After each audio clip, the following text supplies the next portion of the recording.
Hi అండి, welcome back to my channel. ఈరోజు క్యారెట్తో చపాతీ చేస్తున్నాను. ఇదిగోండి, క్యారెట్లు శుభ్రంగా కడుక్కొని చెక్కు తీసేసుకొని దాన్ని గ్రేట్ చేసుకున్నాను అనమాట. ఇదిగోండి, గ్రేట్ చేసుకున్న క్యారెట్ ఇందులోని చపాతీ పిండి, గోధుమ పిండి కలుపుకోవాలి. కొంచెం ఒక 2 స్పూన్స్ పాలు, కొంచెం ఉప్పు, కొంచెం సరిపడా ఆయిల్ వేసుకొని శుభ్రంగా చపాతీ పిండిలో కలిపేసుకుందాం.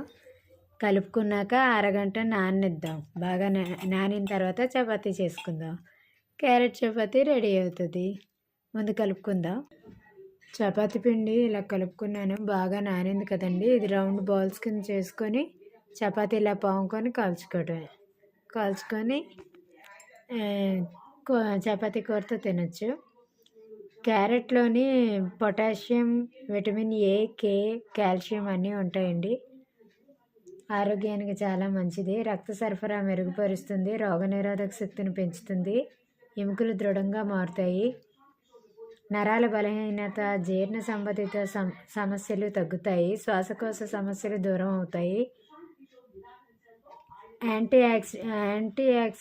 ఆక్సిడెంట్స్ ఉండడం వల్ల క్యాన్సర్ని కూడా నిరోధిస్తుందండి. మహిళల్లో రొమ్ము క్యాన్సర్ లక్షణాలు తగ్గుతాయి. గుండె సంబంధిత వ్యాధులు రాకుండా ఉంటాయి. ప్రతిరోజు గుండె సంబంధిత వ్యాధులు ఉన్నా లేకపోయినా ప్రతిరోజు క్యారెట్ జ్యూస్ తాగితే ఆరోగ్యానికి చాలా మంచిది. క్యారెట్లోని ఫైబర్ కూడా ఎక్కువగా ఉంటుందండి. మనం ఇప్పుడు చపాతీ కాల్చుకుందాం, తర్వాత మాట్లాడదాం. ఇంకొండి, చపాతీని ఈ విధంగా పాముకొని ఇప్పుడు పెనం మీద వేసుకొని ఆయిల్ వేసుకొని కాల్చుకుందాం. కంటికి చాలా మంచిదండి క్యారెట్. స్కిన్ కూడా గ్లో వస్తుంది. హార్ట్కి చాలా మంచిది. డైజెషన్కి కూడా చాలా మంచిది. టీత్ ఆరోగ్యానికి కూడా చాలా మంచిది. యాంటీబ్యాక్టీరియల్ అండ్ యాంటీవైరల్గా పనిచేస్తుందండి. క్యారెట్తో చిన్న బ్యూటీ టిప్ చెప్తాను. క్యారెట్ మిక్సీ చేసుకొని అందులో కొంచెం శనగపిండి వేసుకొని ఫేస్కి రాసుకొని కొంచెంసేపు ఎండిన తర్వాత గోరువెచ్చని నీళ్ళతో కడిగేసుకుంటే ఫేస్ గ్లో వస్తుందండి.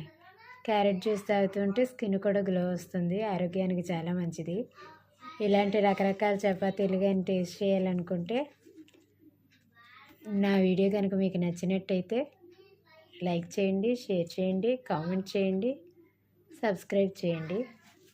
ఇవి మాత్రం ట్రై చేయండి. ఎప్పుడు రొటీన్గా కాకుండా ఇలా వెరైటీగా ట్రై చేయండి. నచ్చితే ఇంకొక వెరైటీ ట్రై చేద్దురు. Thank you.